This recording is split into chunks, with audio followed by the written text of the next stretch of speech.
요한복음 16장 7절에서 13절. 다 찾으신 줄 알고. 그러나 내가 너에게 실상을 말하노니 내가 떠나가는 것이 너에게 유익이라. 내가 떠나가지 아니하면 보혜사가 너희에게로 오시지 아니할 것이요 가면 내가 그를 너희에게로 보내리니 그가 와서 의에 대하여 심판에 대하여 세상을 책망하시느라. 죄에 대하여라 함은 그들이 나를 믿지 아니함이요 의에 대하여라 함은 내가 아버지께로 가니 너희가 다시 나를 보지 못하느니라. 심판에 대하여라 함은 이 세상 임금이 심판을 받았습니다. 내가 아직도 너희에게 이를 것이 많으나 지금은 너희가 감당하지 못하게. 13절 같이 읽겠습니다. 시작. 그러나 진리의 성령이 오시면 그가 너희를 모든 진리 가운데로 인도하시니 그가 스스로 말하지 않고 오직 들은 것을 말하며 장래 일을 너희에게 알리시리라. 아멘. 할렐루야. 우리와 함께 하시는 주님을 찬양합니다. 아멘. 자, 오늘도 말씀 듣기 전에 우리의 마음을 고백하고 시작하겠습니다. 시작. 오늘도 주님의 아름다우심을 보게 하소서. 아멘. 지난주 혹시 말씀 기억하십니까?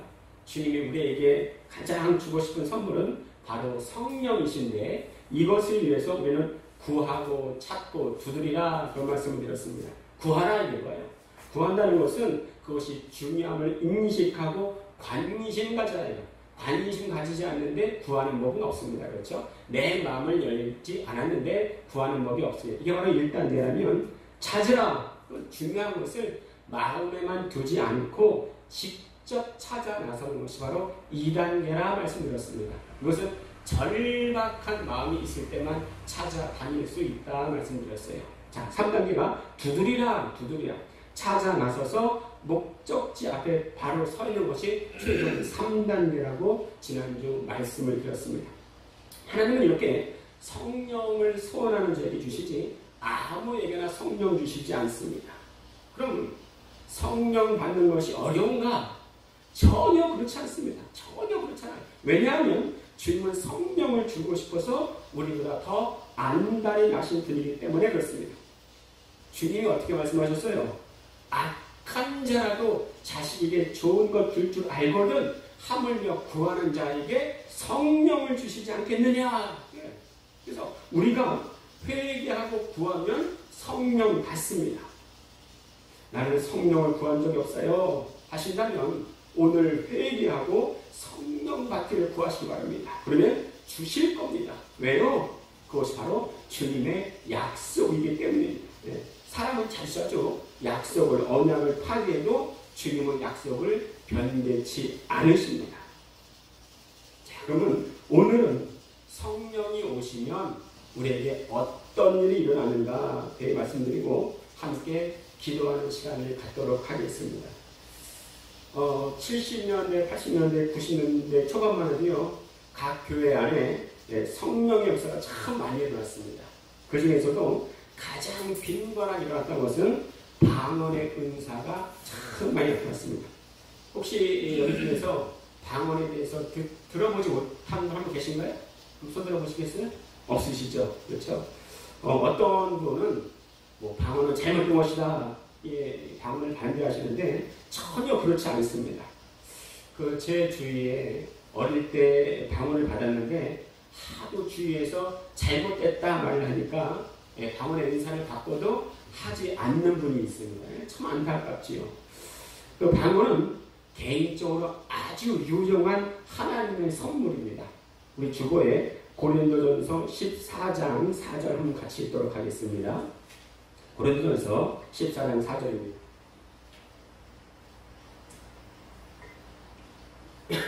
다시 하겠습니다. 시작. 방언을 말하는 자는 자기의 덕을 세우고 예언하는 자는 교회의 덕을 세우나니. 자, 방언을 말하는 자는 자기의 덕을 세운답니다.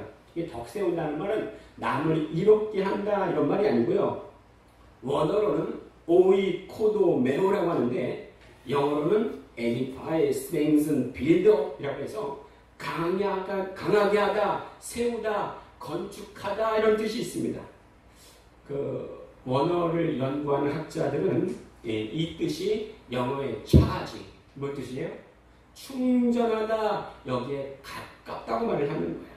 그러므로 덕세운다는 것은 내가 영적으로 지치고 다운되었을 때에 또 영적으로 세워지고 충전케 된다, 이런 말이에요.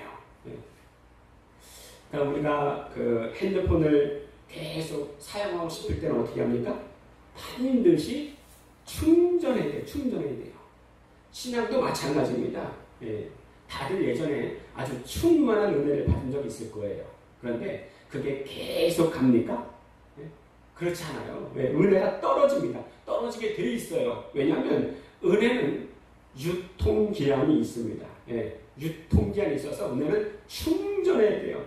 충전하지 않으면요, 나 옛날에 충만했었는데, 나 옛날에 은혜로 뜨거웠었는데 과거 회상만 하게 되어 있습니다.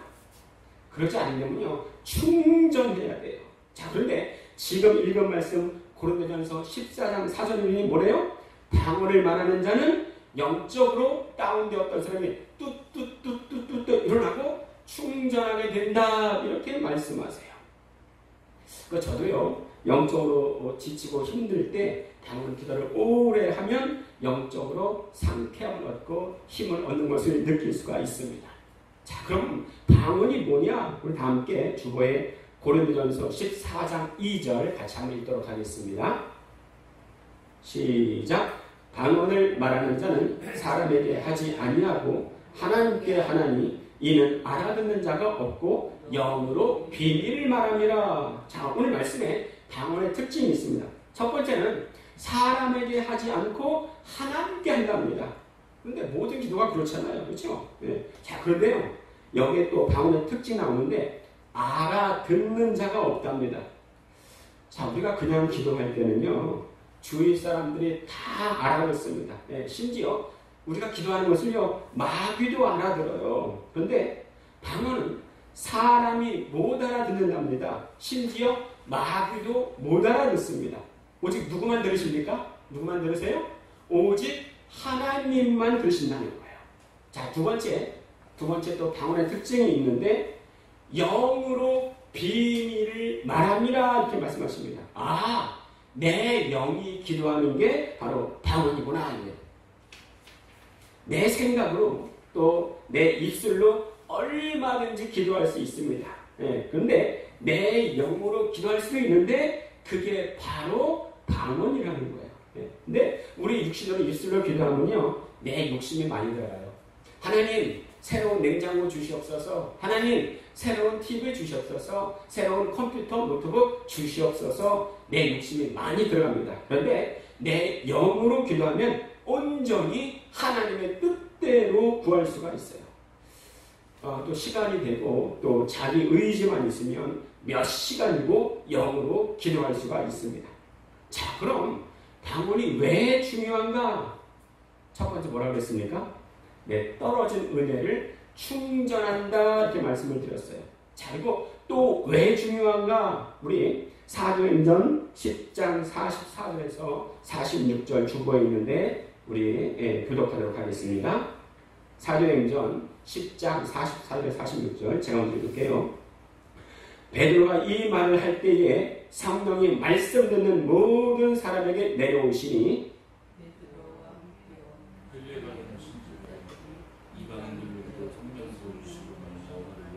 46절 같이 읽겠습니다. 이는 방언을 말하며 하나님 높임을 들음이라. 자, 당시의 유대인들은요, 하나의 고정관념이 있었는데 이방인들은 성령 받지 못한다, 이렇게 생각했어요. 그런데 베드로가 설교할 때에 성령이 확 내려오시는 거예요. 그럼 어떻게 할 수 있었는가? 이방인들이 방언 말하는 것을 보고서, 이야, 저들도 이방인들도 우리가 똑같이 성령이 임하시네, 깨닫게 된 거예요. 방언이 뭐예요? 성령이 오셨다는 표적입니다. 우리 주보에 있는데요, 사도행전 19장 1절에서 6절 교독하도록 하겠습니다. 19장 1절에서 6절 교독하겠습니다. 아볼로가 고린도에 있을 때에 바울이 윗지방으로 다녀 에베소에 와서 어떤 제자들을 만나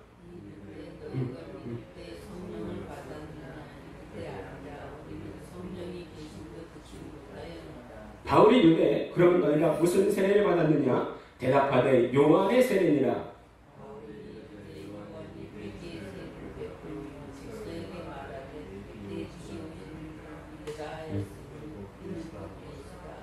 그들이 듣고 주 예수의 이름으로 세례를 받으니 바울이 그들에게 안수함에 성령이 그들에게 임하심으로 방언도 하고 예언도 하니.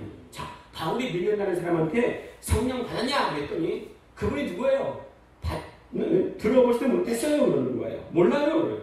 그러게 바울이 안수함에 성령이 임하시는데 그 증거가 뭐냐? 다시 한번 우리 6절 같이 읽도록 하겠습니다. 시작. 바울이 그들에게 안수함에 성령이 그들에게 임하심으로 방언도 하고 예언도 하니. 예, 성경에서 방언은요, 성령이 임하셨다는 표적입니다. 지금도 그런 일이 일어나고 있습니까? 물론이죠. 예, 주님은 어제나 오늘이나 내일이나 영원토록 동일하세요. 지금도 성령의 역사와 성령의 은사는 일어나고 있습니다. 자, 그런데 그것이 누구에게 일어나요? 구하고 찾고 두드리는 사람에게.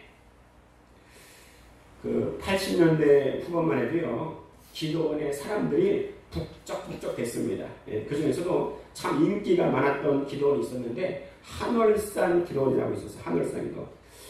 그 집회에 참여하는 사람마다 거의 다 방언을 받고 왔습니다. 얼마나 그 역사가 센지 한월산 기도원에서는 개도 방언을 한다, 이런 말이 있었어요. 그 87년도에 제가 고등학교 1학년이었는데, 예, 그때 학생회장이 학교를 안 다니고 검정고시를 하던 아이였어요. 예, 그 아이가 좀 시간이 많이 남으니까 하여튼 매주 목요일은 함께 모여서 기도회를 했습니다. 그리고 빨간 날 공휴일은 함께 모여서 밤새도록 철야 기도를 했어요. 예, 학생들끼리. 예, 솔찬히 재미도 좀 있었습니다. 같은 또래끼리 모여서 밤새 기도하고 밤새 찬양하고 한 새벽 12시에는 함께 라면을 끓여 먹었어요. 그 라면을 끓여 먹고 간식을 먹는 도중에 한 아이가 자기가 한월산 기도원에 가서 방언 받은 얘기를 해주는 거예요. 학생 때 얼마나 마음이 순수합니까? 우리 받지 못한 아이들은 친구의 간증에 쏙 빠졌습니다. 근데 그 친구가 간증을 마치고 나서 그 교회 안에 조그만 골방들이 여러 개 있었는데, 야, 너희들도 방언 받기를 원하면 저 쪽방에 가서 한번 기도해봐. 그 아이가 그러는 거예요. 근데 참 여학생들이 참 용감해요. 먼저 여학생들이 먼저 골방으로 들어갔습니다. 근데 그 아이들이 주여 통성으로 기도하는데 한 1분 지났을까요? 갑자기 따따따따따 하면서 방언으로 막 기도하기 시작하는 거예요. 그것을 듣고서 제 옆에 있던 그 남자 친구가, 야, 우리도 골방으로 들어가서 한번 기도해보자. 우리도 한번 받아보자. 그러는 거예요. 근데 저는 참 무섭더라고요. 야, 안 들어가. 난 좀 무섭다, 야. 그랬더니 그 아이가 저 손목을 억지로 끌고 그 골방에 들어갔습니다. 근데 이미 골방에 들어간 순간 나도 한번 구해야 되겠다. 주여 내게도 방언 주시옵소서 하는데 안 주시는 거예요. 근데 기도하다 말고 갑자기 그런 생각이 떠올랐습니다. 성령 받으려면 먼저 회개해야 된다. 그리고 간절히 기도해야 된다. 그런 생각이 탁 떠오르는 거예요. 그래서 하나님, 나의 모든 죄를 용서하여 주시옵소서. 그리고 원수마귀 일절 틈타지 못하게 하시고, 이렇게 기도하는데 갑자기 혀가 또르르 말렸습니다. 혀가 또르르 말리고 그때부터 방언이 따따따따따 나오기 시작하는 거예요. 야, 그때요 얼마나 기뻤는지 몰라요. 야, 성경에 나와 있는 방언을 내가 지금 하고 있구나. 그때부터 지금까지 계속 방언으로 기도하고 있습니다. 근데 방언이 계속 바뀌어요. 자, 혹시 여러분도 받을 수 있습니까? 물론이죠. 당연합니다. 회개하고 사모하면 누구나 받을 수가 있어요. 자, 그런데 오해하지 말 것은요, 방언을 말하는 자가 반드시 더 믿음이 있는 것은 아니에요. 오해하지 말 거는요, 방언을 말해야지만 성령 받은 증거는 아닙니다. 오히려 방언 받지 못하고서도 하나님의 일을 충실히 해내는 목회자와 성도들을 참 많이 보았어요. 예, 각자마다 달란트와 은사가 다릅니다. 그러나 개인적으로 볼 때는 방언의 은사가 참으로 유익합니다. 저는 우리가 모일 때마다 다 방언으로 기도했으면 좋겠습니다. 방언은 내가 너희보다 방언을 더 말함으로 하나님께 감사하노라 이렇게 고백했습니다. 이토록 방언이 이렇게 중요해요. 자, 그런데요, 저는 어릴 때 이 방언의 은사가 성령의 역사에 가장 중요한 은사인 줄 알았습니다. 자, 그런데 말씀을 들으면서 그 마음이 조금씩 바뀌기 시작했어요. 오늘 주님이 하신 말씀을 한번 잘 들어보시고 마음에 새기시기 바랍니다. 이것이 더 중요할 수가 있어요. 오늘 읽을 말씀 한번 7절 같이 한번 읽어보겠습니다. 7절 시작. 그러나 내가 너희에게 실상을 말하노니 내가 떠나가는 것이 너희에게 유익이라. 내가 떠나가지 아니하면 보혜사가 너희에게로 오시지 아니할 것이요 가면 내가 그를 너희에게로 보내리니. 자, 이 당시는 어떤 상황이었냐면 제자들과 항상 함께 있던 예수님이 제자들을 떠나서 아버지께로 간다고 하니까 제자들이 낙심이 가득한 거예요. 주님, 이제 우리 어떡하라고요? 어디를 가신다는 거예요? 네, 이때 예수님이 하시는 말씀이 7절인데요. 얘들아, 내가 떠나가는 게 좋아. 내가 하늘로 올라가면 보혜사 성령님을 너희에게 보내줄게. 보혜사 성령님은요, 하나님 아버지께서 보내주실 수 있고 예수님이 보내주실 수 있습니다. 그런데 보혜사가 뭔 뜻이냐? 한번 따라해 보실까요? 파라클레토스. 따라해 보실까요? 파라클레토스. 예, 그 뜻은 뭐냐면 옆에서 우리를 도와주시는 분, 우리의 중보자, 변호자 이런 뜻입니다. 그런데 성령이 오셔서 세상을 책망하시는데 뭘 책망하시는가? 한번 따라해 보실게요. 죄에 대하여, 의에 대하여, 심판에 대하여. 예, 예수님이 성령을 보내주시는데요. 성령이 오시면은 이 세 가지를 책망하신다는 거예요. 죄에 대하여, 의에 대하여, 심판에 대해 세상을 책망하신다 이거예요. 사람들은 책망받는 것을 아주 싫어합니다. 예수님께서 이 땅에 오셔서 나쁜 일을 하신 게 없어요. 오히려 선한 일을 하셨습니다. 근데 그럼에도 불구하고 사람들은 예수님을 미워했습니다. 예. 왜 예수님을 미워했을까요? 왜 미워했을까요? 우리의 주보에 요한복음 7장 7절입니다. 7장 7절 같이 읽겠습니다. 시작. 세상이 너희를 미워하지 아니하되 나를 미워하나니 이는 내가 세상의 일들을 악하다고 증언함이라. 그래요. 죄를 죄하고 악을 악이라 하니까 세상 사람들이 못 견뎌하는 거예요. 못 견뎌하는 거예요. 그래서 예수님을 미워했습니다. 결국 자신이 책망받는다는 울분으로 예수님을 십자가까지 몰고 간 거예요. 벌써 오래됐는데요. 교회에서 한 목사님이 회개하라 이 설교를 듣고 한 신도가, 한 교인이 총을 쏜 적이 있습니다. 왜요? 본인이 책망받는 느낌을 받았기 때문입니다. 그런데요, 책망이 나쁜 게 아니에요. 그 책망한다는 말은 원어로 엘렉세이라고 해서 잘못된 것을 교정하다, 바로잡다, 꾸짖다는 뜻이 있습니다. 여러분 혹시 그 카이로프랙틱을 배우셨나요? 카이로프랙틱? 예, 이게 그 도수 치료와 좀 비슷한데요. 그 전문가가 손으로 이것저것 만져서 구부러지고 또 휘어진 것을 원래대로 교정하는데 저는 받아본 적이 있거든요. 받아보고 나서 허리가 많이 좋아진 것을 느낄 수가 있었습니다. 이게 책망이라는 뜻과 비슷해요. 예. 교정하다, 바로잡다, 하나님의 말씀으로 잘못된 것을 교정한다. 이것이 바로 책망하다 뜻이 있습니다. 자, 근데 그 책망의 첫 번째가 뭐예요?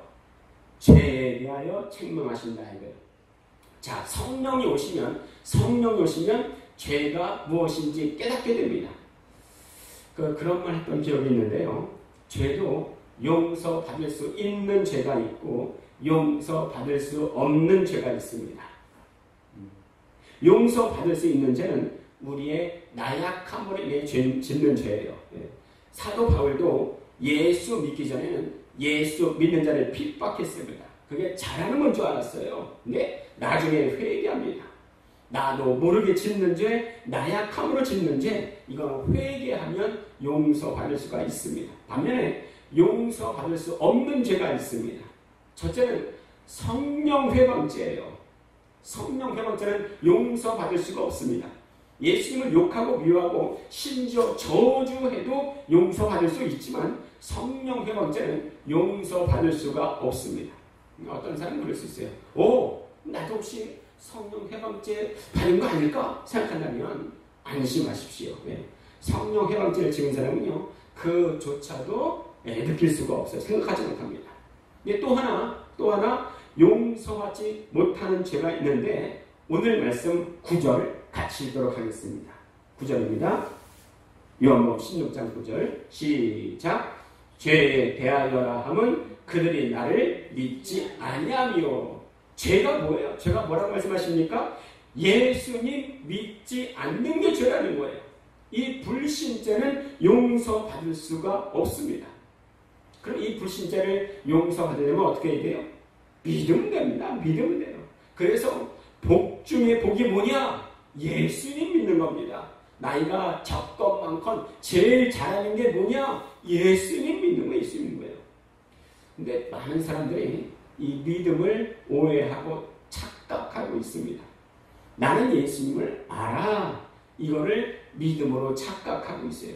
내가 예수님 믿는다는 것은 예수님을 사랑한다는 거예요. 예수님을 나의 주님, 나의 왕으로 모신다는 거예요.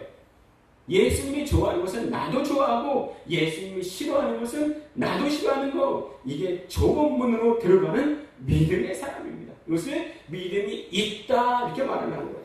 우리 주보에 누가복음 13장 24절 같이 읽도록 하겠습니다. 누가복음 13장 24절 시작. 좁은 문으로 들어가기를 힘쓰라. 내가 너희에게 이르노니 들어가기를 구하여도 못하는 자가 많으리라. 이렇게 좁은 문으로 들어가는 사람을 믿음이 있다 말하는 거예요. 그런데 좁은 문으로 들어가기를 힘써도 들어가지 못하는 사람이 있다는 겁니다. 자, 두 번째, 성령이 오시면 의에 대하여 책망하신다 말씀하십니다. 여러분, 성령이 오셔서 첫 번째 책망하는 게 뭐라고 했습니까? 죄에 대하여 책망하시는데 죄에 대해서 책망하시는 것을 들으면 어때요? 우리에게 소망이 없는 것 같이 여겨지지 않습니까? 더 자유가 없고 또 더 얽매임 당하는 것 같지 않습니까? 그렇게 느꼈다면 아주 잘하는 거예요. 잘하는 거예요. 아주 잘하는 거예요. 우리는 노력하고 노력해도 죄의 굴레에서 빠져나올 수가 없어요. 그래서 의인이라는 칭호를 듣기에 충분한 사람은 아무도 없습니다. 우리 로마서 3장 23절에는 모든 사람이 죄를 범하였음에 하나님의 영광에 이르지 못하더니 말씀하십니다. 모든 사람이 죄를 범하였다 말씀하십니다. 어떤 특정한 사람이 아닙니다. 모든 사람이 죄를 지었기에 하나님의 영광, 하나님의 나라에 이를 수 없다 말씀하십니다. 이것을 로마서 3장 10절에는 기록된 바 의인은 없나니 하나도 없으며, 이게 바로 인간의 우리의 결론입니다. 인간에게 어느 누구나 의의가 없습니다. 이사야서 64장 6절에서는 무릇 우리는 다 부정한 자 같아서 우리의 의는 다 더러운 옷 같으며 이렇게 말씀하십니다. 우리에게는 의의가 없어요. 그런데 오직 의의가 있으신 분은 오직 누구이십니까? 그분은 오직 예수 그리스도예요. 예수께서 우리의 죄를 위하여 십자가에 죽으시고 다시 살아나심으로 완전한 의의가 되었다는 것을 세상에 확신시킨 것이 바로 성령의 사역이십니다. 자, 그러면 왜 예수께서 다시 살아나심이 의의라는 확실한 증거입니까? 우리 야고보서 1장 15절, 우리 성경 직접 찾아보시겠습니다. 야고보서 1장 15절. 야고보서 1장 15절입니다.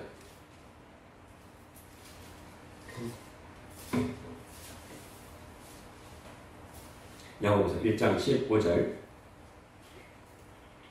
예, 다 찾으신 줄 알고 네, 함께 읽도록 하겠습니다. 시작.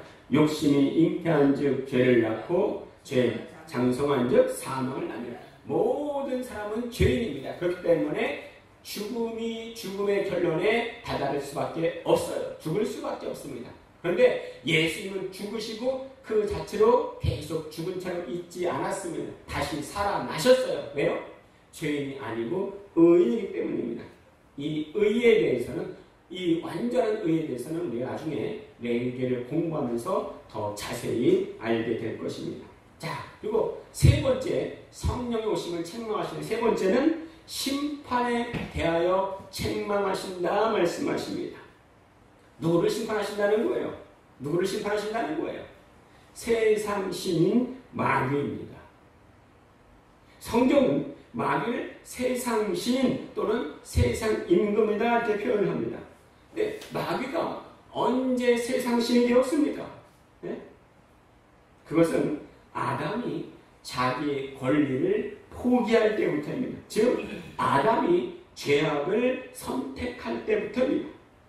아담이 죄를 범했을 때 죄를 짓게 한 뱀에게 하나님의 형벌을 내리십니다. 어떤 형벌을 내리세요? 내가 이렇게 하였으니 모든 짐승보다 더욱 저주를 받아 배로 다니고 살아있는 동안 흙을 먹을지니라 이렇게 말씀하셨습니다. 자, 하나님이 뱀에게 흙을 먹을지니라 말씀하셨는데 여러분 지금 뱀이 흙을 먹습니까? 본 적 있으세요? 예? 뱀이 흙을 먹습니까? 아니에요. 흙으로 만들어진 인간을 말합니다. 그때부터 마귀는 세상의 신이 되었습니다. 그래서 마귀가 예수님을 시험할 때 예수님에게 어떻게 유혹합니까? 내게 엎드려 경배하라. 그러면 이 모든 것을 내게 주리라. 마귀가 거짓말하는 거예요? 아니에요. 마귀가 세상의 신이기 때문에 모든 것을 다 다스릴 수가 있었습니다. 그래서 합법적으로 주장하는 거예요. 그리고 인간에게 어떤 유혹을 합니까? 그것이 고린도 후서 4장 4절 말씀입니다. 제가 읽어드리겠습니다. 그 중에 이 세상의 신이, 이 세상 신이 누구라고 했습니까? 마귀. 이 세상 신이 믿지 아니한 자의 마음을 혼미하게 하여 그리스도의 영광의 복음의 광채가 비치지 못하게 하니 마음을 혼미하게 해서 믿지 못하게 한대요. 마음을 혼미하게 해서 예배에 집중하지 못하게 합니다. 예수 믿지 못하게 합니다. 이게 누구예요? 바로 마귀의 사역이라는 거예요. 좀 전에 들었지만 믿지 못하는 게 뭐라고 했습니까? 죄예요. 그것도 무슨 죄예요? 용서받을 수 없는 죄라는 거예요. 자, 또 마귀는 우리에게 뭘 해요? 지난주 말씀드렸지만 말씀을 빼앗습니다. 그것이 누가복음 8장 12절에 길가에 따라서 말씀을 들은 자니 이에 마귀가 가서 그들이 믿어 구원받지 못하게 하려고 말씀을 빼앗는다 이렇게 말씀하셨습니다. 구원받지 못하게 하려고 말씀을 빼앗는다는 거예요. 우리 여기에 한 명도 넘어가는 사람이 없어야 됩니다. 그런데 예수께서 오심으로 이 마귀의 일을 멸하셨습니다. 우리 다 함께 요한 1서 3장 8절 주보에 있는데요. 함께 읽도록 하겠습니다. 요한 1서 3장 8절 시작. 죄를 짓는 자는 마귀에게 속하나니 마귀는 처음부터 범죄함이라 하나님의 아들이 나타나신 것은 마귀의 일을 멸하러 하심이라. 마귀의 일이 뭐라고 그랬어요? 사람들을 혼미케 해서 믿지 못하게 하는 것이 바로 마귀의 일이다. 그리고 불신자에게 여전히 마귀는 세상 신이다. 세상 임금이다. 이렇게 성경은 말씀하고 있습니다. 그런데 예수께서 십자가에 달리시고 죽으실 때 맨 마지막으로 하신 말씀이 뭐예요? 다 이루었다. 다 이루었다. 우리를 향한 구원의 약속과 세상 신인 마귀의 심판까지도 다 완료되었다는 것을 선포하신 말씀이 다 이루었다 이거예요. 그때부터 예수 안에 있는 자는 정죄를 당하지 않게 될 것과 이미 심판받은 마귀는 더 이상 우리의 지배자가 될 수 없음을 주님이 약속하시고 말씀하시는 것입니다. 오히려 믿는 자에게 권세를 주셨는데 야고보서 4장 7절에는 우리 다시 찾아볼까요? 야고보서 4장 7절. 불신자에게는 아직도 마귀가 세상 신이고 세상 임금입니다. 그런데 예수께서 부활하시고 승천하시고 성령을 주심으로 말미암아서 세상 신이 마귀를 심판하셨는데 이미 믿는 우리에게는 어떤 권세를 주셨는가? 야고보서 4장 7절 같이 읽도록 하겠습니다. 시작! 그런즉 너희는 하나님께 복종할지어다. 마귀를 대적하라. 그리하면 너희를 피하리라. 그래요. 이제는 불신자에게는 아직도 마귀가 세상 신이지만 우리에게는 세상 신이 될 수가 없습니다. 우리에게 오직 신은 하나님뿐입니다. 그러나 아직도 세상 신인 마귀는 불신자들에게 강력한 불신의 행사를 하고 있습니다. 왜 그래요? 불신 상태로 가만히 있으면 그 마지막은 지옥이기 때문입니다. 어떤 사람은 자꾸 그래요. 하나님이 인간을 사랑하시는데 왜 지옥 만드시냐고. 아니요. 하나님은 인간 들어가라고 만드신 곳이 바로 지옥이 아닙니다. 세상 신인 마귀 들어가라고 만드신 곳이 바로 지옥이에요. 우리 마태복음 25장 41절을 읽고 우리 기도하겠습니다. 마태복음 25장 41절 성경 찾아보시고 같이 기도하겠습니다. 하나님 우리를 사랑하십니다. 마태복음 25장 41절. 우리가 우리가 가도록 만들어 놓은 것이 지옥이 아니에요. 누구를 위해서 이 지옥이 예비되었는가? 마태복음 25장 41절 함께 읽도록 하겠습니다. 예, 다 찾으신 줄 알고 같이 읽겠습니다. 시작!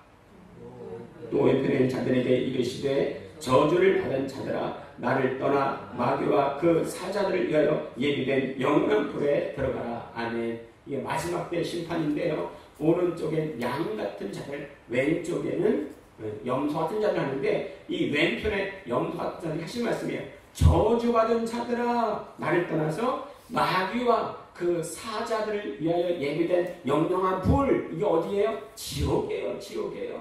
예, 누구를 위해서 예비되었다고요? 사람들을 위해서요? 아닙니다. 마귀와 그 사자들을 위하여 예비된 영영한 불에 들어가라 그러는 거예요.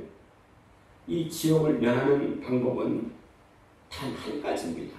회개와 믿음밖에 없습니다. 그러므로 우리가 교회에 나와서 회개하고 믿는다는 것은요, 복 중의 복입니다.